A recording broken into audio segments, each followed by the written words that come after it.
So last time we talked about this, you were kind of in the middle of it, and I thought that you would survive it. I didn't know that you would actually become richer and more famous. You would thrive in it. But now that the dust has settled, you're talking about this coordinated and highly aggressive attempt to make you sound like a rapist, Yes. honestly.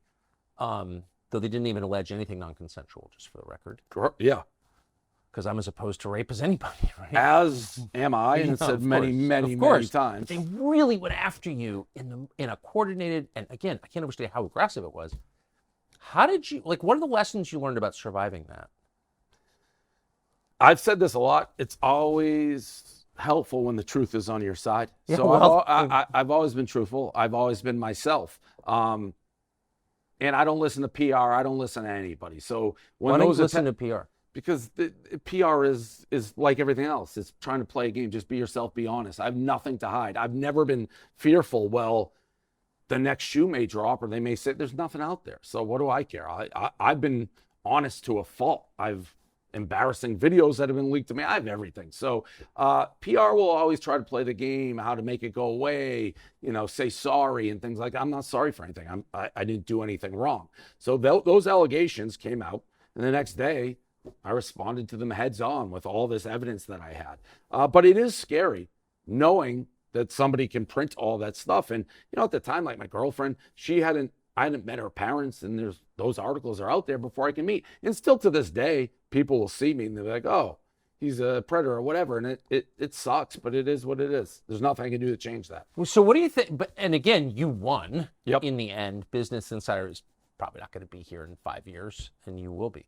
So, but what about all those guys who in 2017, 18, at the height of the MeToo, and I'm sure some of them were bad and deserved it. Some of them were not bad and didn't deserve it. Andrew Cuomo, governor of New York. I don't like his politics, but he didn't do anything, and they took his job away. Like, how do you think they feel now that the fever has passed?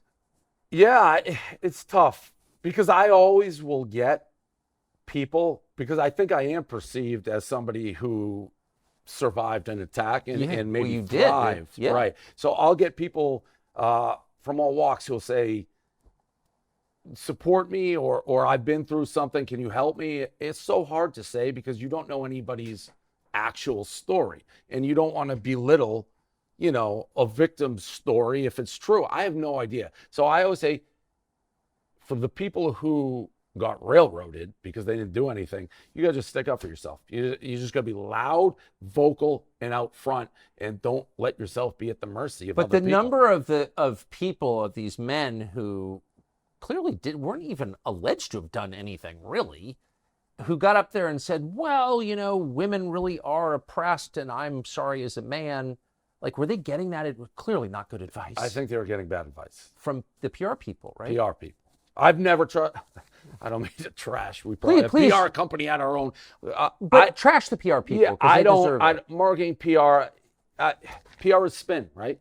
Yeah. I mean, that's literally what it is. I don't spin. So if you like me, great. If you don't like me, great. I don't mind if people say he's a jerk, he's arrogant, he's short. I do have a very big problem if people say he's not honest. I'm honest. I tell the truth. I've told the truth for 20 years. And that also helped me because I've been honest for 20 years. So we have people, women, men, whatever, like, listen, you may not like the guy, but he tells the truth. Every single time he says something, that's the truth. It ends up being the truth. So that helps. But yeah, don't let other people speak for you. I don't know what else to say. I think that's really wise, but they all do. I've had friends who got destroyed in this stuff, and they always take the advice. I remember this is recalling a conversation, you got to be willing to go to the mattresses. So when this Business Insider stuff broke, I remember being on with Jay, the CEO of Penn, and I had a girlfriend at the time. And one of the women that was mentioned, she was 19, I was like 38 at the time or whatever. He's like, can you promise to the board you won't go out with a 19-year-old? I have no visions of going out with a 19-year-old. But I'm like, well, that's legal. Like, it is legal in the United States to do that. I'm not going to agree to anything that every United States citizen. I have no interest in doing it. Like, I learned so much about it. But just to be like, yes, to make something go away, you can't do that. Well, to have a company control your dating behavior does seem a little intrusive. And Whatever you think of dating 19-year-olds, I mean, I'm opposed, but still, it's correct. like, That's my point. And but I how wasn't can dating a company tell you who to date? And if you give, and I think this maybe with the Ben Mintz stuff, if you give people who don't like you an inch, if you back up an inch, that's right. It's done. They're coming like, oh, we made them blink, and then they're coming, and they will never get off. So I, for better or for worse, will not give an inch. If I think I've screwed up, yeah, but not if I don't. And by the way, if they investigated every pro athlete in the country, their background, like they did me, like if you go out to a bar and you meet a 20-year-old and you're a 35-year-old athlete, they'd all be writing articles. Nothing happened. So, and you think it was Trump? I think Trump is what sparked the hatred towards me. Yeah. Like that changed the tenor of hatred in this country. Yeah. And young men listen to you, and that's scary. Yeah, I think they saw me as like a voice. And by the way, people have listened to what I've said about Trump. I don't feel the same way I did about him when I said I would have voted the first time. Yeah. People just don't listen to anything that is said. So you basically, your position, and I think you're totally right, is that you've been able to survive under all this pressure and all these attacks because you don't flinch. Don't flinch and tell the truth. So Mike Tyson once said to me he had these tigers, and he lived with them. They lived on his bed. He had 2 tigers, and they never attacked him because they knew he was a psycho and they could smell it. But he said that when he passed 50, his testosterone levels dropped, as they do, and he had to get rid of the tigers because they could smell the weakness, and when they can smell the weakness, they eat you.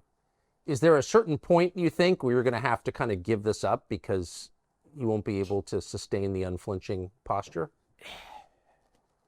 Maybe. I don't feel that way yet. The Penn deal certainly neutered me to a degree because I was afraid of the regulators, and it was the only time you could actually get to us. You called it gaming then. Now it's gambling. Gaming, gambling.